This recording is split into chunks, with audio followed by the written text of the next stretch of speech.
네, 창세기 시간을 계속하겠습니다. 오늘 함께 나누려고 하는 그 소제목은 임마누엘 속성의 하나님, 이렇게 이제 같이 나누도록 그렇게 하겠습니다.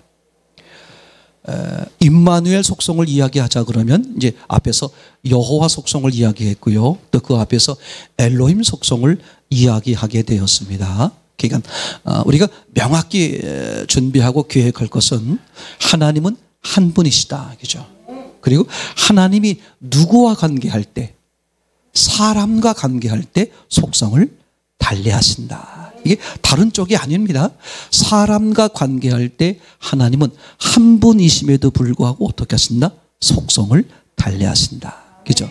그 속성이 이렇게 구집이 세 가지로 나누자면 엘로힘 속성, 여호와 속성, 임마누엘 속성, 이렇게 말할 수 있어요. 두 가지로 표현하면 엘로힘 속성과 여호와 속성, 이렇게 구분할 수 있습니다. 여호와 속성 안에 또 뭐가 있더라?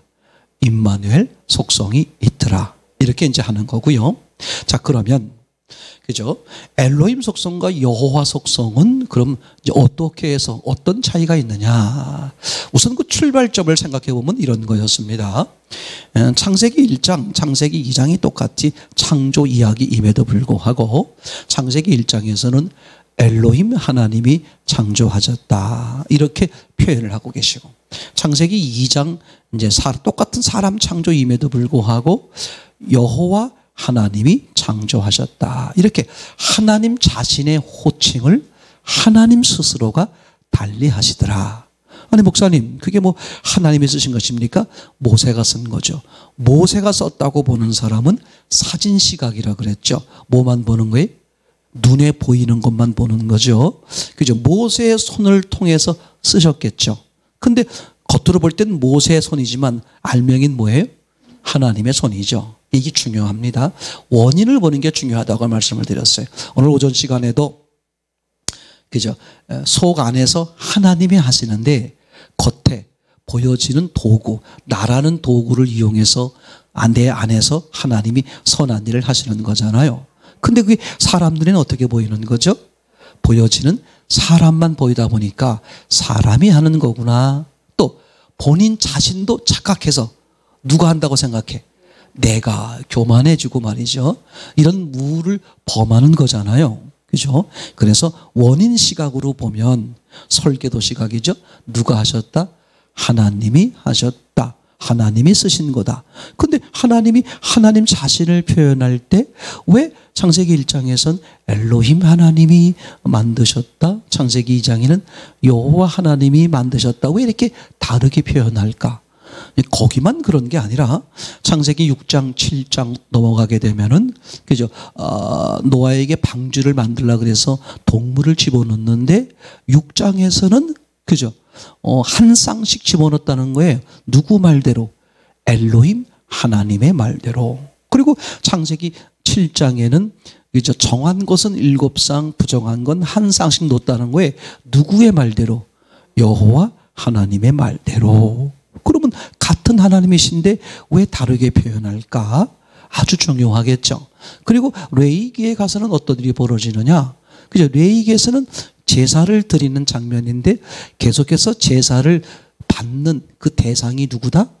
여호와라고 표현되어 있더라.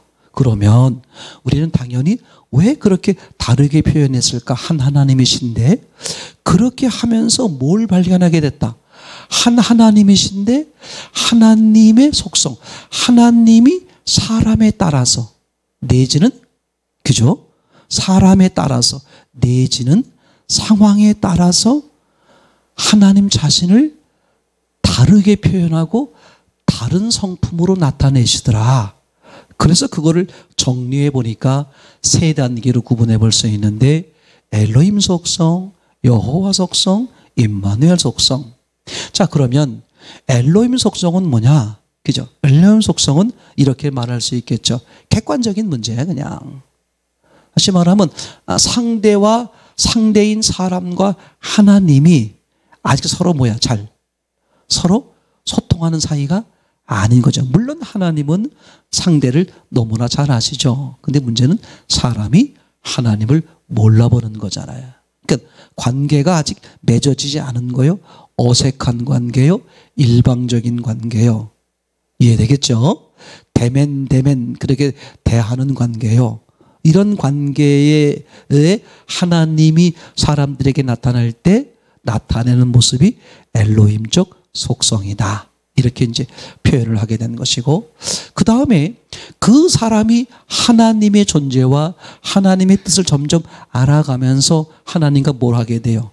이제 인격적 관계를 하게 되죠. 그럴 때 하나님이 대하는 태도는 여호와 속성으로 바뀐다. 즉 인격적 관계. 엘로힘 속성에서는 비인격적 관계라면 그죠? 여호와 속성에서는 엘로힘적 관계가 아니죠. 인격적 관계가 되더라. 여호와 속성에선. 그렇게 했다가 결국은 두 하나님과 그 사람이 서로 죽고 못 사는 사이가 돼서 뭐 한다? 결혼한다. 함께 된다. 그죠? 임마누엘 속성의 관계가 되더라. 참, 지금 이 설명을 계속하고 있는 겁니다. 그래서 몇 주에 걸쳐서 지금 말씀을 드리는 이것을 이해하는 게 왜 중요하냐? 제가 이제 그런 걸 많이 봤기 때문에 그래요. 특별히 목회하면 목사님들이 주로 하시는 것 아니겠습니까? 근데 그 목사님들의 목회하시는 얘기를 가끔 들어보거나 직접 보면 이 하나님의 속성에 대한 오해가 생겨서 어떤 경우는 주로 엘로힘 속성의 하나님만 강하게 경험하신 분들은 맨날 그 목회의 집중이 뭐냐 하면 기적, 은사 이런 것으로만 주로 하시는 분들이 굉장히 많아요. 그죠? 그래서 밤 12시에 옛날 우리 이제 이렇게 우상들을 섬기고 했던 분들이 뭐 한밤중 고요할 때 막 이렇게 기도하는 습관들이 계셔가지고 밤 12시 기도, 뭐 2시 기도, 그때가 훨씬 더 시간적으로 신령한 시간인가 봐요. 예, 이제 그런 것부터 해서 쭉 막 기적이나 귀신 쫓는 거 뭐 이런 것만 주로 하시는, 그건 귀한 사역이지만 그것만이 하나님이 하시는 모든 것으로 생각을 하고, 그죠? 그렇게 목회하시는 방법이 있는 거죠. 복음서에 보시면 아시겠습니다만, 그죠? 병 고치는 것은 병 고치기 위해서 하나님이 이 땅에 오신 것은 아니다. 꼭 기억. 귀신을 쫓아내기 위해서 이 땅에 오신 것은 아니다. 그죠? 그러니까 하나님의 주 사역, 오심이 뭐냐 이거죠. 이게 굉장히 중요한 거죠. 그죠? 병 고침과 귀신 쫓아내는 것은 하나님이 본래 하시려고 하는 사역 속에 들어있는 한 부분에 불과한 것이지, 그게 주안점이 있는 것은 아니거든요. 그러니까 우리가 항상 성경을 대할 때 하나님을 대하는 거잖아요. 하나님을 대할 때 하나님을 알려면 성경을 알아야 돼. 그럼 성경을 알려면 성경 전체를 아는 게 중요하다. 얼마나 강조합니까? 부분을 알다 보면 하나님에 대한 오해가 생겨버리는 거죠. 그래서 이렇게 산을 대할 때 나무를 볼 거냐? 먼저 숲을 볼 거냐? 숲을 본 다음에 뭘 봐야 돼요? 나무를 봐야 되는 것이죠. 숲을 보니까 밤나무, 도토리나무, 또 뭐 각종 나무들이 있네. 이렇게 본 다음에 여기는 밤나무가 있네.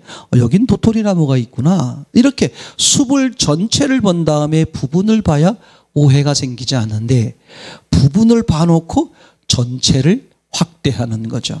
우리 사람들이 그런 실수를 종종 범한다. 그게 실수일 수 있지만 악한 영을 대입시켜 보면 무서운 일이 벌어지는 거다. 그죠?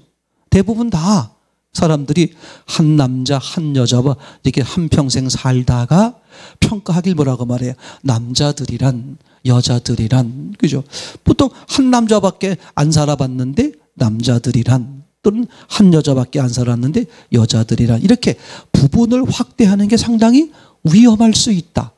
근데 성경은 더 그렇죠. 왜요? 이거는 천국의 문제가, 천국과 지옥의 문제가 되니까. 그래서 우리는 전체를 보는 훈련을 하자. 성경을 전체 보는 훈련을 하자. 제 말 이해되겠죠?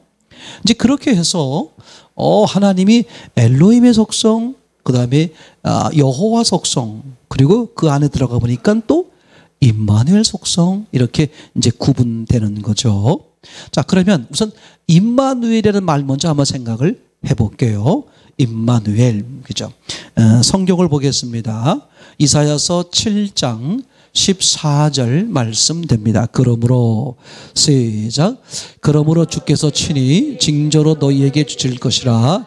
보라, 처녀가 잉태하여 아들을 낳을 것이요 그 이름을 임마누엘이라 하리라. 그죠? 예수님의 또 다른 이름이 뭐라고요? 임마누엘. 그죠? 그러니까 하나님이 이 땅에 오셨는데 그분의 이름이 두 개로 되어 있었죠. 크게 나눠서 하나는 임마누엘, 또 하나는 예수. 그죠? 그럼 이름만 봐도 뭘 할 수 있어요? 의도를 할 수 있는 거죠. 이게 아주 중요한 겁니다. 그죠? 그래서 우리가 지난 시간에 여호와라는 그 이름의 뜻이 뭘까 같이 곰곰이 생각해 봤잖아요. 그죠? 근데 딱 잘라서 말한 건 없지만 성경 전체를 보니까 하나님의 이름인 여호와의 그 뜻이 이런 것이다 하고 우리가 추측해서 찾아본 게 있었죠. 나의 왕, 나의 하나님. 그러니까 하나님은 하나님인데 어떤 하나님이다? 누구와 관계하고 싶어 하는 또는 관계를 하고 있는 관계성의 하나님의 속성을 표현할 때 여호와 속성이다 이렇게 말하고요. 단어는 엘로힘이란 단어를 썼더라도 그죠? 얼마든지 그 하나님이 여호와 속성으로 표현할 수 있겠죠? 제 말 이해되겠죠? 그래서 나의 하나님 그러면 단어는 뭐예요? 엘로힘이지만 속성은 뭐죠? 여호와 속성이죠. 인격적 관계하고 싶어하는 관계하는 하나님의 속성. 제 말 이해되겠죠? 이렇게 지금 우리가 속성의 문제를 찾아보고 있는데 임마누엘이라는 단어가 어떤 의미라 그랬습니까? 하나님이 우리와 함께 하신다. 자, 계속해서 찾아볼까요? 요한복음 1장 12절. 영접하는 자 시작. 영접하는 자 곧 그 이름을 믿는 자들에게는 하나님의 자녀가 되는 권세를 주셨으니. 영접하는 자, 예수님을 나의 주 나의 하나님으로 받아들이면 그분이 어디 계신다? 내 안에 계신다. 나와 함께 하신다. 그죠? 그게 하나님의 목적이고 소원이었죠. 그죠? 우리가 찾아보진 않겠습니다만 창세기 2장 7절에서 이미 하나님의 뭐가 등장했죠? 목적이 등장했죠. 목적이 등장했잖아요. 여호와 하나님이 사람 흙을 흙 가지고 뭘 지었어요? 사람을 지어놓고 생기를 그러니까 하나님 자신을 그죠? 들어왔다 그렇게죠. 그랬더니 하나님이 함께한 사람 생영 이런 단어를 썼죠. 그래서 영이 살았다 이 말은 무슨 뜻이다? 하나님이 함께 하신다 그런 뜻이다. 그죠? 우리는 영이 살았다 영이 죽었다고 말할 때 그 바탕의 의미를 모르면 아 영이 죽기도 하는구나 그런 얘기가 나오는 건데 영은 죽어요 안 죽어요? 안 죽는 거죠. 왜? 하나님의 형상을 닮았으니까 영은 안 죽어요. 천국 가서 영원히 살 거냐 지옥 가서 영원히 살 거냐. 그런데 성경에서 영이 살았다라고 말하고 영이 죽었다라고 말할 때 기준은 뭐죠? 하나님을 떠나면 영이 죽었다는 의미로 쓰이고 하나님이 함께하면 영이 살았다. 그게 하나님이 누구를 향한 사람들을 향한 분명한 목적을 이미 처음부터 표현을 한 거죠. 그러면 이제 그 목적을 어떻게 이루어 갈 거냐를 보여주는 게 속성의 변화란 말이죠. 처음에는 어떻게? 엘로힘적 속성으로, 그 다음엔 여호와적 속성으로, 그 다음엔 임마누엘 속성으로. 아멘. 사도행전 16장 31절 시작. 가로되 주 예수를 믿으라. 그리하면 너와 네 집이 구원을 얻으리라. 그죠? 주 예수를 믿으라. 무슨 뜻이라 그랬죠? 예수님을 너의 주인으로 믿어라. 그게 아까 찾아본 요한복음 1장 12절 영접하는 자 그런 말이죠. 영접하는 자 곧 그 이름을 믿는 자들. 그 이름을 믿는다는 것은 무슨 뜻이에요? 예수님이 저분의 이름이 예수님이야. 그 뜻이 아니죠. 나는 저분의 이름을 예수님으로 믿어. 그 뜻이 아닙니다. 그 이름을 믿는다는 것은 영접하는 거죠. 영접한다는 것은 주 예수를 믿는 거죠. 그죠? 그러면 무슨 뜻이 돼버리는 거예요? 하나님이신 예수님을 나의 주, 나의 왕, 나의 하나님으로 어떻게 한다? 받아들이는 거다. 맞습니까? 제 말 이해되겠죠? 그죠? 자, 그러면 이제 10계명에서 3계명입니까? 여호와의 이름을 망령되이 걷지 마라. 무슨 뜻이에요? 하나님을 어떡하라? 무시하지 마라. 그럼 하나님을 무시하는 최고의 법이 뭐예요? 내가 주인 되는 거죠. 그죠? 그게 요한복음 16장 9절에 그게 죄죠. 죄가 뭐예요? 엄밀하게 말하면 이 세상에서 사람들에게 벌어지는 유일한 죄는 이거 한 가지예요. 뭐라고요? 예수님을 주인으로 믿지 않는 죄. 아니 목사님 그럼 간음하고 도둑질하고 살인하는 건 어떻게 돼버리는 거예요? 그것은 예수님을 주인으로 믿지 않기 때문에 누가 주인 돼버려? 내가 주인 돼버리는 것이요? 악한 영이 주인 돼버리니까 어떻게 돼? 내가 주인 된 결과로 그런 자범죄를 짓는 거죠. 그래서 성령께서 오셔서 지적하시는 유일한 죄는 뭐다? 그죠? 예수님이 주인으로 믿지 않는 죄. 그것 때문에 지옥 가는 거죠. 살인하고 간음하고 도둑질하기 때문이 아니라 뭐 때문에? 예수님의 주인이 아니기 때문에. 그죠? 맞습니까? 그러면 소돔과 고모라에서 누굴 기억해 볼 수 있어요? 롯의 처. 그죠? 나오다가 기껏 나오다가 무슨 일이 벌어졌어요? 소금 기둥이 되었죠? 왜요? 뒤돌아봤기 때문에. 왜 뒤돌아봤어요? 그죠? 몸은 나왔는데 마음이 어디 있었어요? 마음이 소돔 고모라에 있었다는 뜻이죠. 즉 마음이 천사의 말, 즉 하나님 말씀이 있지 않은 거죠. 그러니까 마음이 어디 하나님께 있지 않고 어디에 있었다? 세상에 있었다. 제 말 이해되겠죠? 그러니까 소금 기둥이죠. 그럼 롯의 처가 소금 기둥 된 것과 그죠? 그 롯의 말을 농담으로 여겼던 사이들의 태도와 똑같은 거죠. 좀 이해가 되고 있는 것이죠. 그죠? 사람들이 볼 때는 엄연히 다르죠. 근데 하나님의 관점에는 성령의 지적은 똑같은 거예요. 주인이 아닌 것은 마찬가지다. 아멘. 그럼 신앙은 뭐냐? 삶은 뭐냐? 반드시 주인이 몇 분이어야 돼? 한 분. 이거 중요합니다. 다 거기서 문제가 생기는 거예요. 왕년에 교회 한두 번 안 나가보신 분들이 없다고 할 정도로 지금 여쭤보면 다 그렇잖아요. 그런데 왜 그들에게 생명이 없고 행복이 없고 기쁨이 없을까? 다른 거 아무것도 없어요. 주인을 잘못 찾은 거죠. 그죠? 예수님이 주인이면 그럴 수가 없어요. 그죠? 이게 아주 중요한 사실이겠죠? 자, 다시 돌아오면, 예수님이 나의 그저 주인으로 나와 함께 하시는 것, 그게 하나님의 궁극적인 목적이다. 자, 그러면 이제 십자가도 그런 의미에서 보면 십자가도 왜 십자가가 있는 거야? 하나님이 나와 함께 하시기 위해서. 그럼 왜 부활이 있는 거야? 하나님이 나와 함께 하시기 위해서. 아멘. 이게 얼마나 놀라운 사실이에요. 그러니까 이렇게 전체를 보면 이게 이래서 이런 거였구나가 보이는데 부분만 보면 어떻게 돼요? 그러면 얼마든지 오류가 생길 수 있겠죠. 그래서 우리는 뭘 한다? 전체를 보는 훈련을 하자. 그래서 지금 창세기를 나누는 것도 처음만 보자 이 뜻이 아닙니다. 여기에 뭐가 있으니까 전체가 들어있단 말이죠. 그래서 우리 신앙의 대상은 하나님인데 하나님의 그죠 모습을 다 봐야 되잖아요. 그랬더니 크게 나누어서 세 가지 모습으로 나타나시더라. 엘로힘적, 여호와적, 임마누엘적이죠. 그러면 하나님이 어떤 과정을 통해서 이렇게 하시나.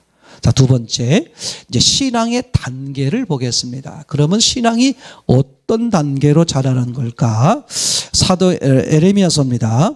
에레미야서 31장을 펼쳐보겠어요. 에레미야서 31장 1절부터 34절 시작. 나 여호와가 말하노라. 보라, 날이 이르리니 내가 이스라엘 집과 유다 집에 새 언약을 세우리라. 나 여호와가 말하노라. 이 언약은 내가 그들의 열조의 손을 잡고 애굽 땅에서 인도하여 내던 날에 세운 것과 같지 아니할 것은 내가 그들의 남편이 되었어도 그들이 내 언약을 파하였음이라. 나 여호와가 말하노라. 그러나 그날 이후에 내가 언약은 이러하니 곧 내가 나의 법을 그들의 속에 두며 그 마음에 기록하여 나는 그들의 하나님이 되고 그들은 내 백성이 될 것이니라.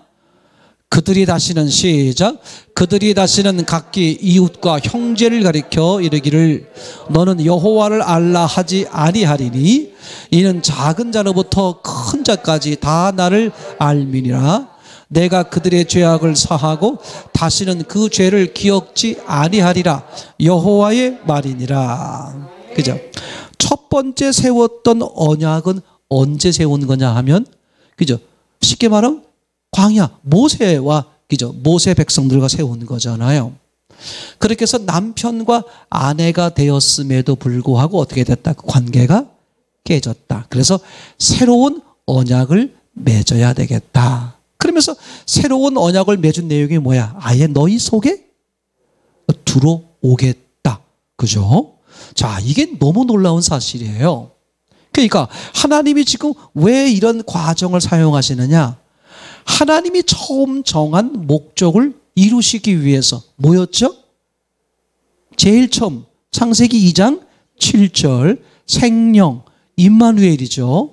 생명, 하나님과 함께하는 것, 그걸 이루기 위해선 반드시 이 과정이 필요하다 안 필요하다? 필요하다. 이 과정이 왜 필요할까? 하나님은 전지전능하시니까 과정 없이 할 수 있잖아요. 근데 왜 과정이 필요할까? 네, 인격적이기 때문에 그래. 하나님이 이루고 싶어하는 목적이 뭐다? 인격적 관계이기 때문에. 인격적으로 이루어진 임마누엘을 원하기 때문에. 이해되겠죠? 참 너무 놀라요. 이제 그러고 보면 창세기 2장 7절에 하나님이 사람 안에 들어오시잖아요. 그래서 하나님과 함께한 사람이 됐잖아. 그죠? 근데 그건 엄밀하게 말하면 어떻게 된 거야? 하나님이 사람에게 동의를 얻고 들어오시는 거야? 그냥 들어오는 거야? 일방적으로 들어온 거죠. 그래서 결국 어떻게 돼요? 관계가 깨지잖아. 그죠? 참 너무 놀라워요. 그러니까 하나님은 이 모습을 원하는 게 아니라 뭘 원하신다? 이런 모습을 원하신다는 말씀을 제가 이제 기도 세미나에 드리잖아요. 그죠? 이렇게 강제로 이루어진 모습이 아니라 자진해서 서로, 예, 자원해서 하나가 된 그 모습을 원한다. 아멘. 너무 놀랍적이죠. 이게 너무 놀라운 거야. 그러니까 그 하나님을 정확히 알면 있잖아요. 신앙의 혼동이나 마음 상하고 상처받고 뭐 집사님 때문에, 권사님 때문에, 목사님 때문에 뭐 교회 못 다니겠다 이런 얘기가 나올 수가 없어요. 나올 수가 없는 거예요. 여기죠. 아주 중요하죠. 그죠? 여러분, 아까 제가 이게 설명하면서 이런 말씀을 드렸어요. 하나님의 그 진짜 이름, 이게 이제 우리가 짐작할 땐 여호와다 이렇게 말씀을 드렸죠. 근데 여호와의 그 단어의 이름의 뜻이 뭘까 짐작해 봤을 때 나의 왕, 나의 하나님, 즉 사람과 관계하시는 하나님의 의미가 들어있는 단어가 뭐다? 여호와다. 이렇게 표현을 했죠. 그래서 출애굽기 3장에 십계명 상계명에서도 여호와의 이름을 망령되이 것이 말하는 것은 하나님 이름 자체를 함부로 부르지 말라 그런 뜻이 아니라 하나님의 하나님됨, 그죠?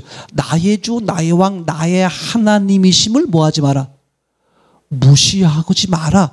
그런 뜻이 하나님의 이름을 망령되, 여호와의 이름을 망령되일 것이 마라. 그런 뜻이죠. 누구처럼? 롯의 말, 하나님이 전한 롯의 말을 어떻게 했어요? 농담으로 여기는, 바로 그게 여호와의 이름을 망령되이 하는 거죠. 지금 제 말 이해되겠죠? 이게 아주 중요합니다. 그런 사실을 놓치지 말고 이번엔 요한복음 14장 16절에서 17절입니다. 요한복음 14장 16절. 네, 아직 없나요?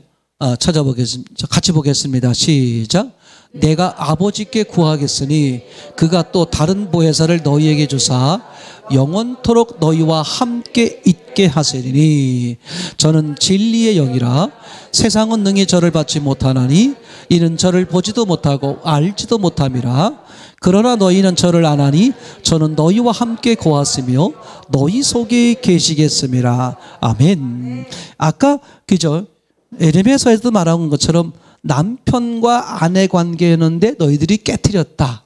그래서 이제는 어떻게 한다? 새로운 언약을 맺는데 너희 속에 들어와서 영원히 깨어지지 않게 하겠다. 그걸 지금 요한복음 14장 16절 17절에서 그죠? 보혜사를 너희에게 주사 영원토록 너희와 함께 있게 하겠다. 그죠? 다시 말하면 그분이 우리 안에 들어와서 우리와 영원토록 함께 해주시겠다. 그 들어오셔서 영원히 함께 해주시겠다는 것을 예수님이 마지막 날 밤 행하신 두 가지 예식을 통해 잘 설명해 주셨죠. 하나는 성찬식, 또 하나는 세족식. 얼마나 놀라운 사건이에요. 그죠? 완전하신 전지전능하신 하나님이 이렇게 세세한 완벽한 계획 속에서 착착 진행을 하는 거잖아요. 그죠? 우리가 그러니까 그런 하나님의 뜻을 알고 하나님의 의도를 아는 게 중요하겠죠? 자, 또 하나. 로마서 8장 9절에서 10절 말씀입니다. 만일 시작.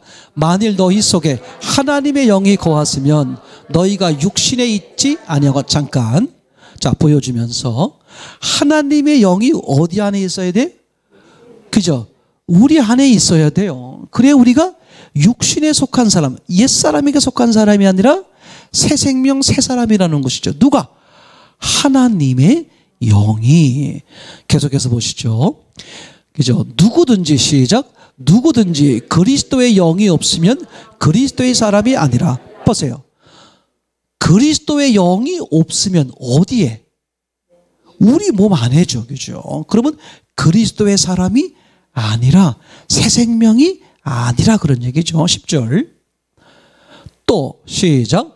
또 그리스도께서 너희 안에 계시면 몸은 죄로 인하여 죽은 것이나 영은 의를 인하여 산다. 누가 우리 안에 계세요?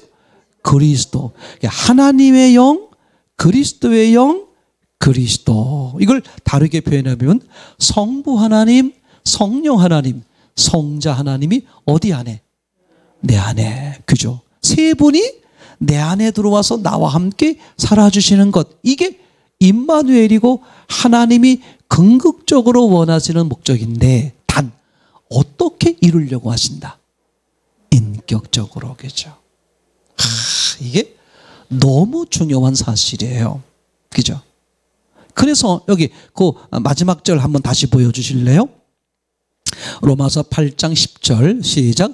그리스도께서 너희 안에 계시면 몸은 죄로 인하여 죽은 것이나 영은 의를 인하여 산 것이라. 중요합니다. 그래서 하나님이 참 놀라워요. 목적이 사람의 육이 아니라 사람의 영이란 말이에요. 그래서 사람의 육에 대해선 하나님이 어떻게 대하신다? 비인격적으로 대하신다. 이게 중요한 거예요. 그죠? 그죠? 비인격적으로 대해서 그래서 사람으로 하여금 하나님을 알게 하여 이제는 어떻게 하려고 그래? 인격적으로 나를 하나님을 초청하기를 기다리시는 거죠. 그죠? 제 말 이해되겠죠? 이게 얼마나 완벽한 계획이십니까? 그죠? 확실하죠? 자, 이제 그러면 그죠? 이 신앙의 단계에서 나타나는 모습들을 한번 이제 보겠습니다. 즉 엘로힘의 단계, 여호와의 단계, 그 다음에 임마누엘의 단계. 다시 말씀드릴게요. 오해가 될까 봐. 한 하나님이십니다.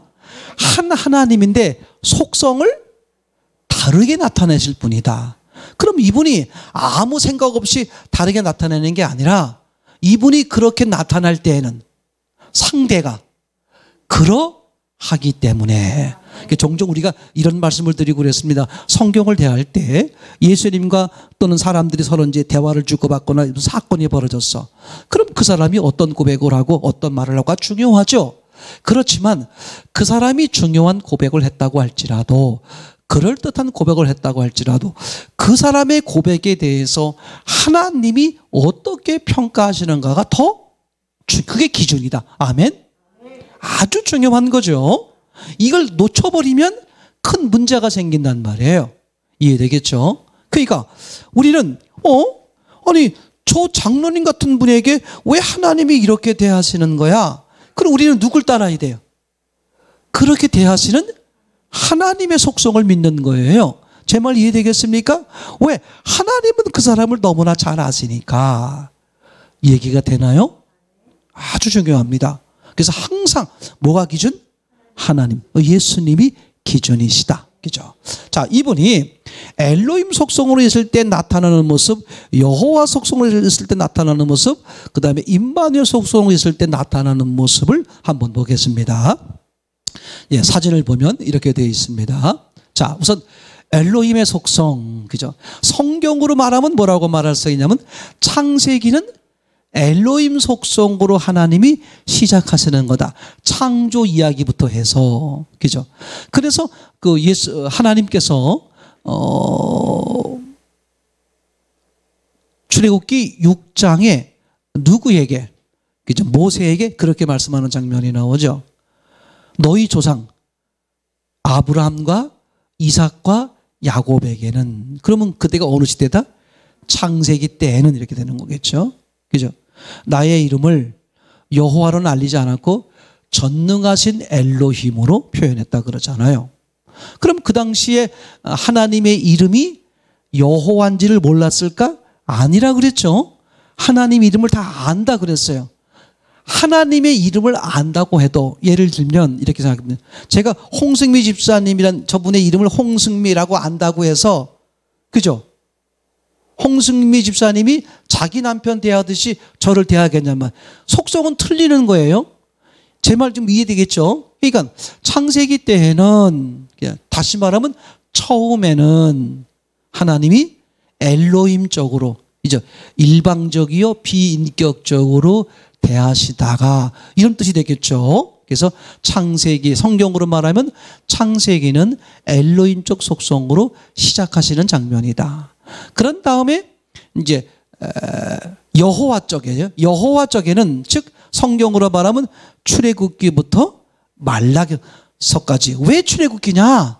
하나님이 모세에게 그때 그렇게 말씀을 하셨기 때문에 그래요. 내가 너에게는 어떻게 한다? 여호와로 말씀하시고 역사하신다. 그죠? 그래서 그게 출애굽기 때부터는, 즉 말라기서, 또 정확히 말하자면 사도행전 1장까지는 이렇게 되는 거죠. 그래서 사도행전 1장까지가 엄밀하게 말하면 구약이라고 말할 수 있어요. 구약의 사건이 등장하죠. 창세기, 사도행전 1장에 말이에요. 구약 사건 뭐가 일어나죠? 제비뽑기. 제비뽑기를 왜 하죠? 하나님의 뜻이 왜? 불분명하니까. 하나님은 명확한데 누가 명확하지 않아요. 하나님이 아무리 알려줘도 내가 잘 모르겠는 거야. 그래서 내가 이해할 수 있는 방법을 제시하죠. 그죠? 하나님 뜻이라면 뒤집어 놓고 뭐 이렇게 자기가 하는 거잖아요.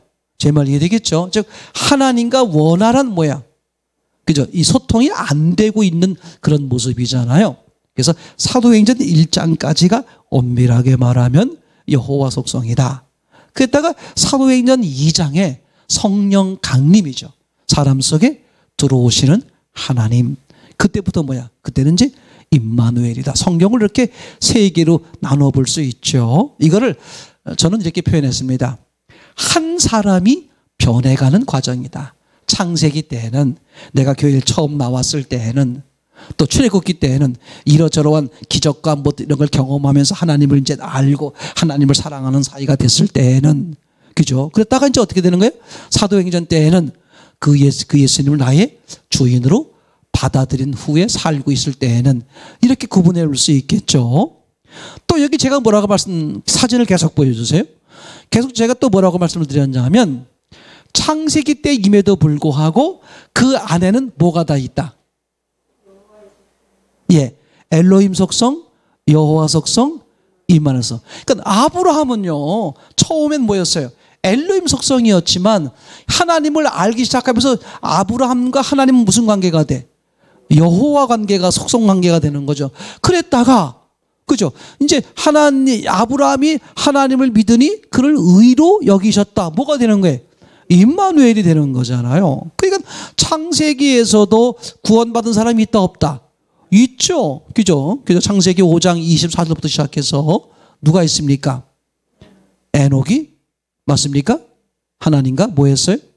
동행. 그죠? 그러니까 창세기 안에도 처음엔 엘로힘적 속성으로 했지만 그 다음에 알아지면 여호와 속성, 그 다음에 임마누엘 속성. 맞죠? 그 다음에 출애굽기부터는 그럼 항상 여호와 속성이냐? 또 아니라고 말했죠. 출애굽기 안에서도 하나님을 처음 아는 사람은 엘로힘 속성, 여호와 속성, 임마누엘 속성. 그럼 사도행전 2장부터는 항상 임마누엘 속성이냐? 아니죠. 하나님을 모르는 사람은 어떻게? 처음엔 엘로힘 속성, 여호와 속성, 임마누엘 속성. 아멘. 자, 이것을 이 세 단락을 다른 쪽으로 말하면 엄마가 자식을 대하는 모습에서도 구분해 볼 수 있죠. 갓난 아이를 대하는 엄마. 그죠? 인격적으로 대해요? 비인격적으로 대해요? 비인격적으로 대해요. 사람들은 비인격적으로 무조건 다 나쁘게 보는데 그렇지 않아요. 사랑함에도 불구하고 비인격적으로 대할 수 있어요, 없어요? 얼마든지 있어요. 마치 엄마가 갓난 아이를 대할 때 너무너무 사랑하죠. 눈에 넣어도 아프지 않는 아이임에도 불구하고 어떻게 돼요? 아이의 의견을 존중해요? 존중하지 않아요? 존중하지 않아. 소통이 안 되니까 엄마가 알아서 아이에게 최고 좋은 것으로 하는 거죠. 그러나 엄밀하게 말하면 뭐예요? 인격적 관계는 아니잖아요. 그게 아이 관계, 부모와 아이와의 관계에서 볼 수 있다. 엘로힘적 속성을. 여호와적 속성은 청소년쯤 됐을 때, 그죠? 이제 부모를 알고 부모의 뜻을 어느 정도 알긴 아는데 여전히 또 뭘 주장해? 자기를 주장해. 그죠? 처음엔 엄마 없으면 못 사는지 알다가 그 다음에 어떻게 변해? 저 때가 청소년 때 같으면 친구 없인 못 살아. 엄마 없인 사는데 친구 없인 못 살아. 그렇게 되는 거잖아요. 그죠? 그렇게 됐을 때는 이제 어떻게 돼? 그 청소년 된 아이에게 물어보잖아요. 그죠? 어떻게 할래? 이거 먹을래 말래? 야, 어떤 거 살까? 내가 사주는데 어떤 거 살래? 이렇게 해주죠. 그랬다가 다 이제 큰 어른, 자식이죠. 그죠? 그때는 뭐야? 뭐 다 통한단 말이에요. 그죠? 엄마의 마음을 알고 자식의 마음을 알고 서로 말하지 않아도 소통할 수 있는 관계가 되는 거잖아요. 그게 임마누엘의 관계 이렇게 표현해 볼 수 있고 그 다음에 이제 사람으로 말하면 그죠? 연인으로 말하면 처음은 남남 그죠? 소개팅을 하는 거야. 소개팅하면 철저히 뭐예요? 뭐 이름이 뭐냐, 고향이 뭐냐, 또는 뭐 취미가 뭐냐, 뭐 그죠? 다 그렇게 시작해 가지고 이제 점점 사랑하는 사이가 되고 연인이 되는 거죠, 그죠? 연인은 여전히 뭐야? 몸은 두 몸이죠, 그죠? 그랬다가 서로 이제 죽고 못 사는 사이가 되면 어떻게 돼? 부부 한 몸이 되죠. 요 과정이 똑같다. 이걸 왜 이렇게 했을까? 하나님의 의도를 알게 하기 위해서 지금 사람들에게 일부러 사람을 저렇게 만드신 거예요. 제 말 이해되겠죠? 야, 참 너무 하나님은 비인격적으로 하시더라도 뭘 위해서? 그 사람을 위해서 그러시는 거야. 참 이게 너무 놀라운 거예요, 진짜요. 그 다음 장면에 보면 그죠? 하늘과 땅. 그죠? 하나님이 이사 오시는 과정을 한번 생각해 봐요. 하나님은 처음에 어디 계셨어? 하늘 성전, 하늘에 계시는 거야, 하늘에. 그죠? 게다가 이제 어디로 이사 오셔? 땅으로 이사 오시죠. 사실 목적지는 어딘데?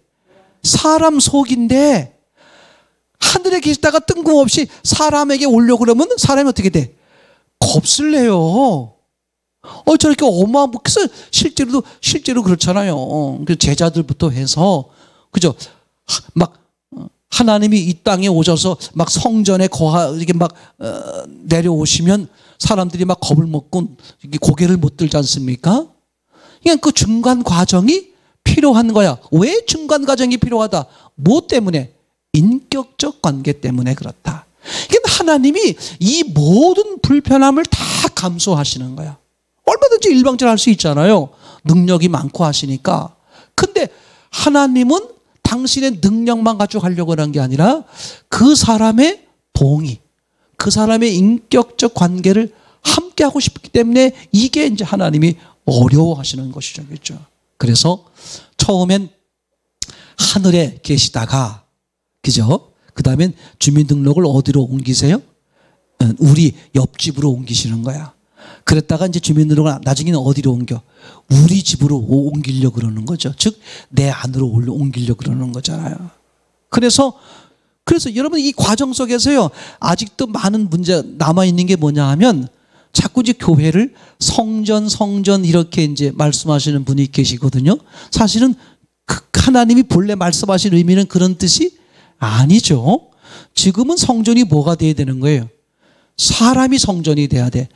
성전된 사람이 모인 곳이 교회가 되는 것이고요. 맞습니까? 이게 아주 명확한 게 중요하겠죠. 아까 서두에 말씀드린 것처럼, 그죠? 엘로힘 안에 엘로힘의 속성, 그 다음에 여호와의 속성, 임마누엘 그 안에 다 하신다. 제가 이게 말씀드렸죠. 그러니까 이렇게 그 속성의 변화, 즉 신앙의 단계를 바로 하는 게 중요하다. 자, 좀 더 보면요. 그러면 두 번째, 하나님이 이런 이중 속성, 크게 나누어서 이중 속성이 뭐야? 엘로힘의 속성과 여호와 속성이, 여호와 속성 안에 임마누엘 속성이 들은 거죠. 자, 보세요. 엘로힘의 속성과 여호와 속성의 본질적인 차이가 뭐예요? 인격적이냐? 비인격적이냐? 자, 그런 점에서 보면 여호와 속성과 임마누엘 속성의 공통점이 뭐야? 똑같이 인격적이다. 제 말이 되겠죠? 근데 똑같은 인격적인데도 불구하고 다른 점이 뭐야? 두 몸이냐? 한 몸이냐? 제 말이 되겠죠? 그러니까 인격적 속성이냐 비인격적 속성이냐의 차이 때문에 제가 이것을 이중 구조, 이중 속성 이렇게 표현한 거예요.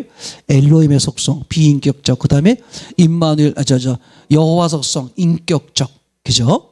우선은 인격적 관계가 되는 게 중요하잖아. 그 후에 이제 결혼하고 이거 하는 건 후에 문제가 되겠고요. 이렇게 이중적 속성으로 나타내시는 이유가 무엇일까?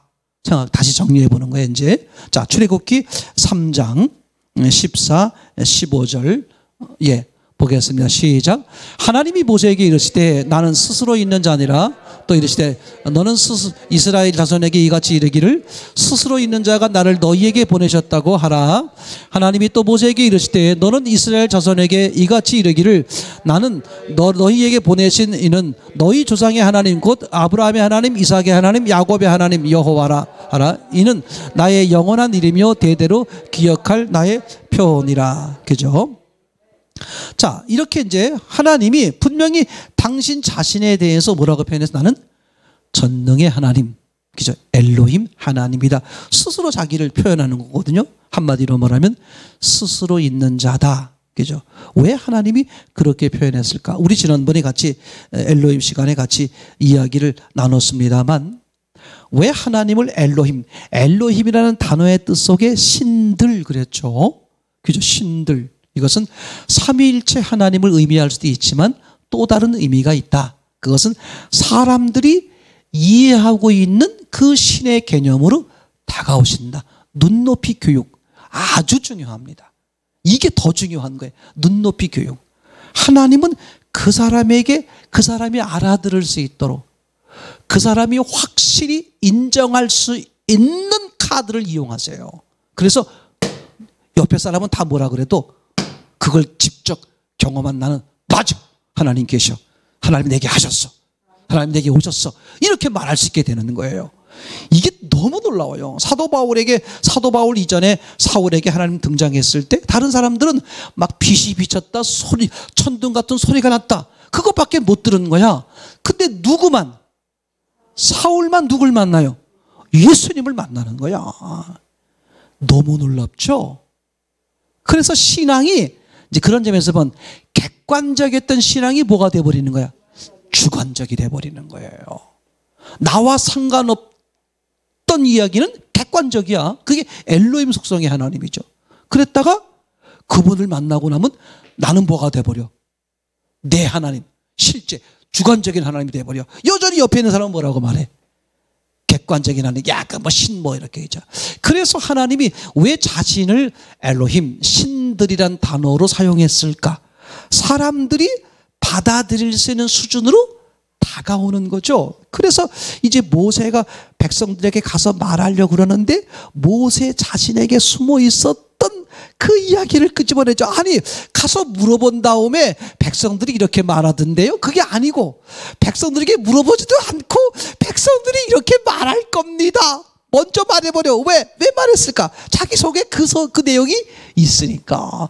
아니, 가서 내가 얘기하면 분명히 이렇게 물어볼 겁니다. 어떤 신이 보냈느냐라고 물은다면 내가 어떤 신이라고 말할까요? 제 말이 이게죠. 그러니까 모세 자체가 이미 불신적인 희미한 신앙, 막연한 신앙, 객관적인 신앙을 가지고 있는 거다.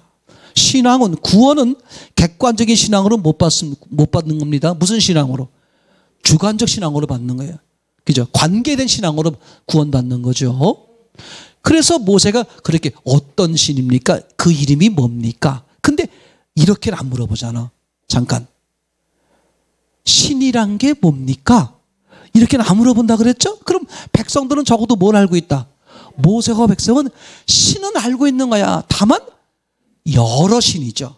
유일신이 아니라 범신론. 여러 신이야. 이 많은 신들 중에 어떤 신이야? 이런 얘기거든요. 그래서 그 사람들은 그 당시에 신들의 전쟁으로 본 거예요. 이해되겠죠? 그때 하나님이 대답한 것이 그래서 이제 하나님이 시작하는 거예요. 내가 너희가 알고 있는 여러 신들 중에 하나다. 맞아. 나도 그런 신들처럼 초월적인 존재야. 그런데 나는 좀 다른 게 있어. 나는 스스로 있는 자. 제 말이겠죠. 제1의 원인, 창조주. 이게 줄줄이 쭉 엮어져 내려오는 거잖아요. 너희가 알고 있는 그런 신들인 건 맞는데 다른 신들과 내가 달라. 난 창조주고 나머지 신들은 이제 피조물이야. 이렇게 이제 구분시켜가면서 유일신으로 만들어가는 거죠. 이해되겠죠? 그러니까 유일신으로 만들어가서 나중에 뭐 만드는 거예요? 그 유일신과 내가 뭐 하는 거예요? 관계요, 교제요, 결합이요. 이 과정을 지금 거치고 있는 것이다. 그죠? 자, 그죠? 그러니까 하나님은 이렇게 이중 속성으로 나타내는 이유가 뭘까? 간단한 거예요. 하나님의 목적을 이루고 싶어서. 그게 뭐다? 임마누엘, 한 몸. 이걸 항상 잊지 마세요. 그래서 우리는 감히 이렇게 말할 수 있는 거야. 하나님이 하시는 모든 일은 선하다. 아멘. 두 번째, 목적이 뭐다? 한 몸이야. 한 몸을 이루기 위해서.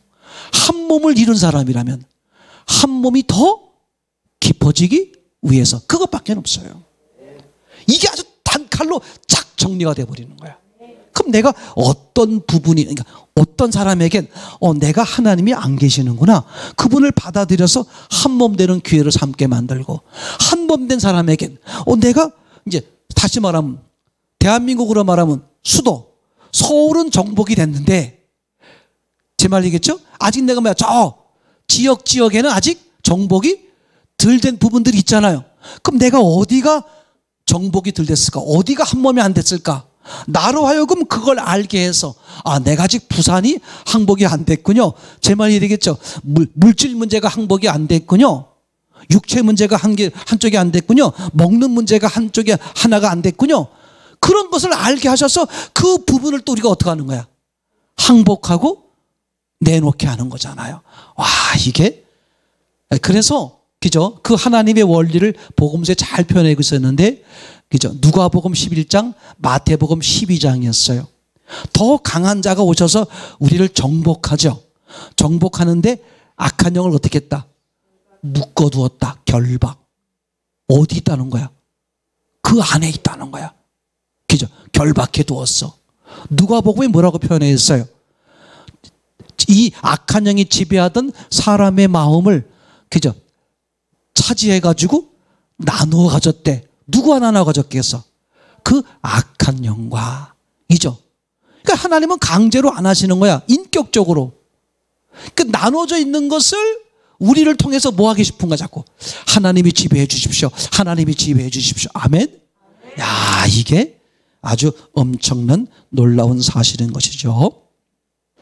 그래서 이 속성의 변화는 곧 신앙의 변화를 표현해 주고 있는 거죠. 이해되겠죠까지? 자, 그럼 왜 그렇게 변화를 하나님은 원하시는 걸까? 창세기 2장 18절 때문에 그래요. 그 외에도 여러 가지가 많이 있는데 창세기 2장 18절에 보면 그죠? 하나님은 뭘 못 견딘다? 사람이 뭐 하는 것을? 독초.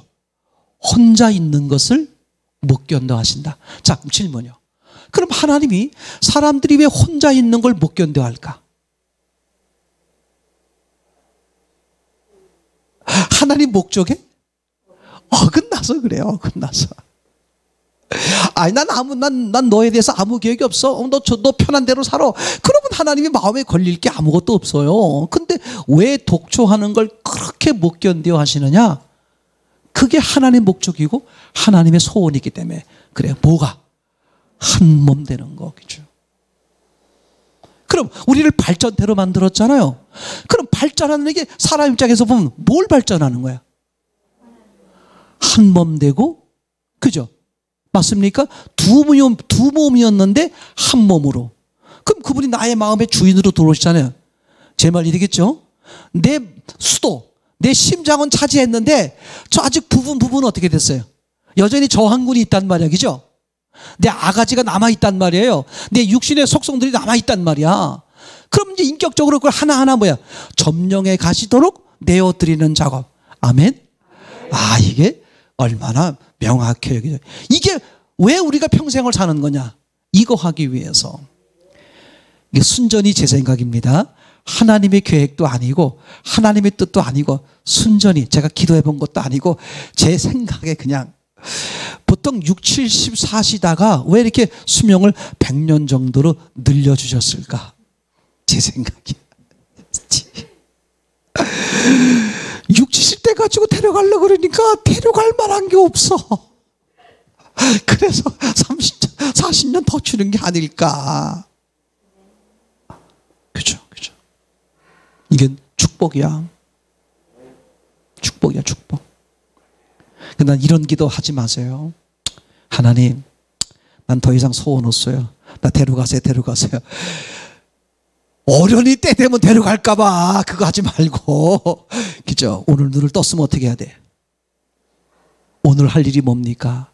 주님은 어떤 부분에서 더 깊어지고 관계하고 싶어 하십니까? 아멘? 그걸 해야지. 하나님 데려가세요. 그러길래 내가 뭐 더 산다 그랬어요. 엄마한테 하는 것처럼. 이제 그 영화에서 나오는 얘기인데 엄마하고 딸하고 서로 대화를 주고받는 거야. 엄마, 왜 날 낳았어? 이제 엄마가 이제 딸이 엄마한테 이제 삶이 힘든가 봐. 엄마, 왜 날 낳았어? 했더니 엄마가 하는 말이야. 그 왜 나오냐? 엄마, 이 양 낳으려면 좀 좋게 낳지. 이거 왜 몰골이 이러냐 해가지고 좀 이쁘게 낳지. 근데 엄마가 하는 말이야. 야, 나오려면 좀 준비 좀 해가지고 나오지. 그렇게 하다가 이제 엄마하고 딸하고 그저 마음이 열려가지고 그냥 막 웃고 하는 장면이 나오는데 여러분 진짜 그래요. 어리석은 거야. 태어났는데 죽을 날만 기다리는 것처럼 어리석은 게 어딨어. 저는 그거 많이 봐요. 그 시내서나 뭐 이렇게 이제 보면 할 일 없어가지고 시간 때우시는 분들 보면 난 저게 죄송한 얘기로 말하면 죽은 거야. 죄송한 얘기로 막 그 뭐라 그러죠?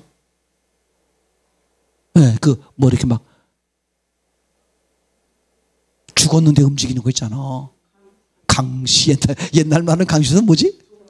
좀비. 제 시대가 틀려요. 젊은 사람은 좀비, 옛날 사람은 저도 강시가 떠올랐는데 내가 이거 말하려다가 내가 좀 나이 들어 보일 것 같아서 이걸 안 하고 있는데 지금 쌀이 낮췄어. 맞아. 그렇죠. 좀비로 보이는 거야. 바보처럼. 아니, 좀비는 그래도 나쁜 거 아니야. 그냥 너무 진짜 죄송하니 시체로 보여. 왜 그래? 그 사람이 할 일이 없으면 하나님이 벌써 걷어가셨어요. 목적을 상실하면 우리가 이 성경 원리 배웠잖아요. 내가 사람이 존재할 목적을 상실하면 어떻게 돼요? 사라져 없어져 버리는 거야. 이거 한번 해볼까요? 생각난 김에. 그죠? 창세기 1장 창조 이야기잖아요. 그죠? 하나님이 뭘 만드셨다? 공간을 만드셨다. 그죠? 뭘 만드셨어요? 공간. 그 다음에 뭘 만들었죠? 땅을 만들었다. 그죠? 그리고 맨 마지막에 뭘 만들었어? 사람을 만들었다. 그죠? 근데 요한계시록 20장 11절에 백보자 심판, 사람이 사라지니까 뭐가 사라져? 땅이 사라져. 땅이 사라져 버리니까 공간이 사라지더라. 그러니까 목적을 잃어버리면 사라져 버리는 거예요. 그런데 내가 나이가 들었더라도 어떤 삶에 좀 힘들고 어렵고 완전히 그냥 막 사업에 실패했고 또 젊은이들이 막 사는 것에 실패해가지고 힘들어 어려워하더라도 아침에 눈을 뜨잖아요. 그럼 반드시 뭐가 있다? 계획이 있는 거야. 일어설 계획이 있다 없다? 일어설 계획이 있는, 하나님이 세우실 계획이 있는 거예요. 예전에 그 사모님이 너무너무 힘들고 어려우셔가지고 그분 입에서 그런 얘기를 들을 수 있는 얼마나 마음이 좋고 마음이 넓은지 몰라요. 그 원주 사모님. 근데 그분이 고백하기를 늘 저녁에 잘 때 하나님, 나 내일 아침에 눈을 안 떴으면 좋겠어요. 너무 힘든 거예요, 이제. 뭐가 이게 잘못돼가지고서는 막 그냥 얽혀가지고 다 그냥 그냥 여기저기 막 가까운 분들 다 빚을 다 끌어와가지고 다 이렇게 하고. 그게 견딜 수가 없는 거야. 그러니까 오늘 눈을 안 떴으면 좋겠다. 나 그 마음이 이해가 될 것 같아. 근데 하나님 계획은 어때? 그 100억이 없어지든 그 아무 상관없어. 하나님은 네 영혼이 중요하고 네 영혼을 위해서 하나님의 아들 전능자가 대신 죽었단 말이야. 얼마나 놀라운 계획과 놀라운 사랑이 있어. 이 사랑을 붙잡으면 아무리 망하고 아무리 낙심될 수밖에 없는 상황에 있는 사람일지라도 반드시 어떻게 돼? 일어서게 돼, 안 일어서게 돼? 일어서게 된단 말이야. 그죠? 그걸 놓쳐버리니까, 그러니까 하나님을 놓쳐버리니까, 그죠? 하나님의 그 사랑을 놓쳐버리니까 환경에 매이고 내 저거에 매여버려서 그냥 낙심하는 거예요. 그건 바보 같은 거고 악한 영에 100% 속는 거예요. 제일 처음에 무엇부터 바꿔라? 말부터 바꿔. 마음은 잘 안 되더라도 마음부터 바꾸세요. 난 됩니다. 주님 때문에 됩니다. 난 하나님의 자녀입니다. 그리고 그분에게 집중하는 거야. 그분에게 집중하면 집중할수록 그분이 선명해져. 선명해지면 선명해질수록 그분의 은혜의 빛이 내게 비춰온단 말이야. 내 마음이 밝아지고 말이죠. 근심이 사라져가고 말이죠. 맞습니까? 얼마나 놀라운 사실이죠. 이렇게 하나님은 우리에게 상상할 수 없는 은혜로 인도하신다. 기억하십시오. 다음 주에 1시간 더 하도록 하겠습니다.